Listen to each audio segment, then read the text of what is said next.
Let's see how you do this. So you put one of these into there, Mhm.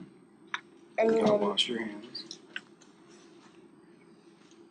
you take this and pull back that lever and put it where the finger you want, and then press the button.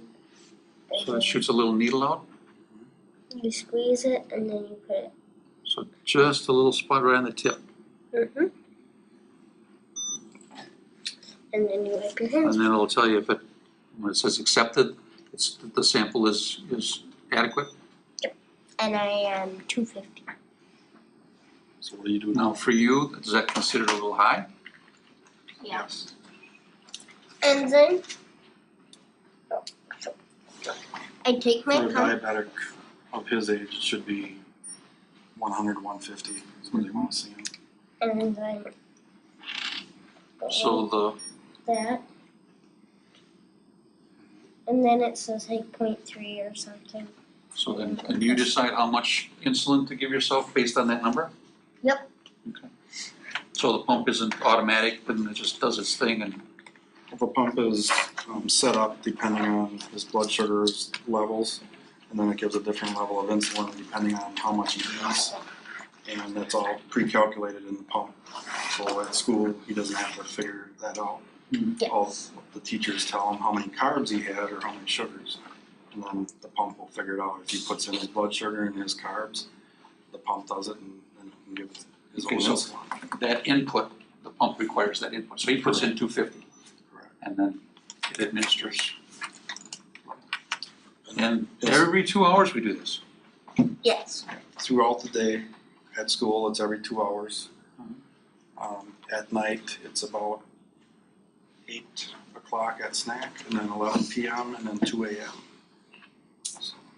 And my experience with this, with my father, you know, and my sister, they would check their blood sugar maybe a couple times a day only. The difference between a juvenile diabetic, is that what we, is that the correct term? Yeah. And actually, Versus an adult, is because we got a smaller body and it's all more active and there's so many more things going on. correct. Is that why it's, Right, he's with a small child, they're constantly active, their bodies are changing, growing. Right, it's constantly.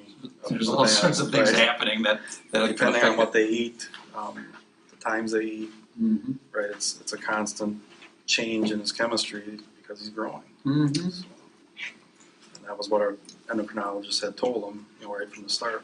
They told us, being a child it's still juvenile type 1 diabetes, whether you're 14 months old or if you're 30. 8 years old or 30 years old. We've met people that have gotten juvenile diabetes in their 30s, Mhm. and it's still considered that. It's just a lot easier for them to maybe manage it because they can do it on their own. Mm-hmm. But Reese does a great job of it at school. He tests himself. And He seems pretty proficient, yeah. Right.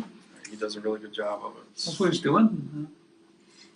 Attention, so you gotta be careful, this has got a little alcohol swab that you, just to make sure that there's, No, just usually clean. Just make sure it's clean. You don't want any sugar. If you just ate something with sugar or carbs in it, mess up the numbers. it'll mess up the numbers and give you a false reading. Well, you promise you're gonna give me a call when Thunder arrives? Yep.